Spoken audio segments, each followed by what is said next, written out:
seringkali pendakwa mengganggu di sisi lain, saudara.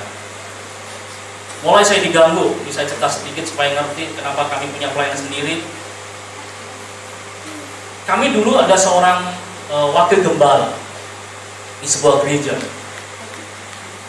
Dan suatu ketika kami harus dikeluarkan dari gereja itu, saudara. Itu proses yang supaya kami nggak berbuah di dalam pelayanan.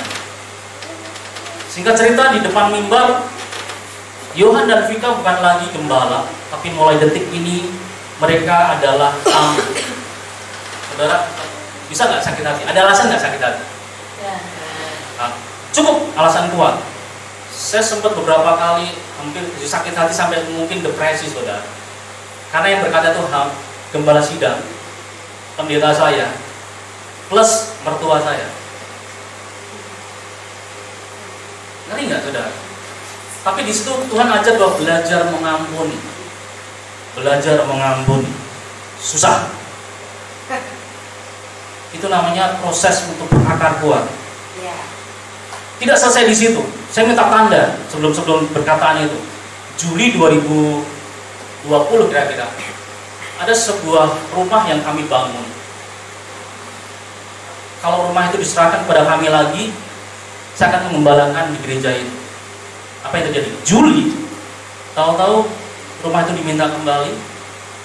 Itu usaha kami untuk membangunnya. Dan sekarang rumah itu ditempati sama mertua saya. Dan saya harus pulang ke rumah orang tua saya. Plus 2, gereja, kehilangan rumah. Yang ketiga, saya punya mobil dipinjam adik ipar, nggak kembali sampai sekarang. Double saudara. Itu pendakwa yang membuat saya harus hancur-hancuran untuk nggak ngerti tentang pelayanan. Akhirnya saya sampai ke rumah orang tua saya pinjam motor adik saya, motor berempat. Kita kemana-mana, kehujanan, kepanasan di situ. Kami mulai terus pelajari. Ini kalau firman Tuhan nggak terjadi berarti ada yang salah, bukan firman Tuhan kami. Mulai kami koreksi. Kami ambil keputusan untuk tetap mengampuni. Saya datang ke mertua, saya datangi, saya minta maaf, saya rekonsiliasi 5 kali jadi Buddhis. Dan kami berdoa supaya kami diperdamaikan. Dan kami sudah selesai, pokoknya hati kami sudah selesai sampai 5 kali. Puji Tuhan, tahun kemarin pagi-pagi jam 6 Papa Mama datang ke rumah saya, terjadi sebuah pemulihan. Ngerti maksud saya? Tuhan yang perdamaikan itu. Doa besar kuasanya. Tapi sampai sekarang saya belum balik ke gereja. Saya berpikir gini, Tuhan, saya harus melebarkan sayap saya. Akhirnya saya bikin ministry sendiri. Hubungan sama mertua sudah baik, tapi secara organisasi saya belum bisa datang ke sana lagi untuk jadi pelayan Tuhan di situ. Saya nggak sedang menciptakan aib, karena ketika terjadi keterbukaan, ada pemulihan. Pendakwa itu disingkirkan semuanya. Seperti itu.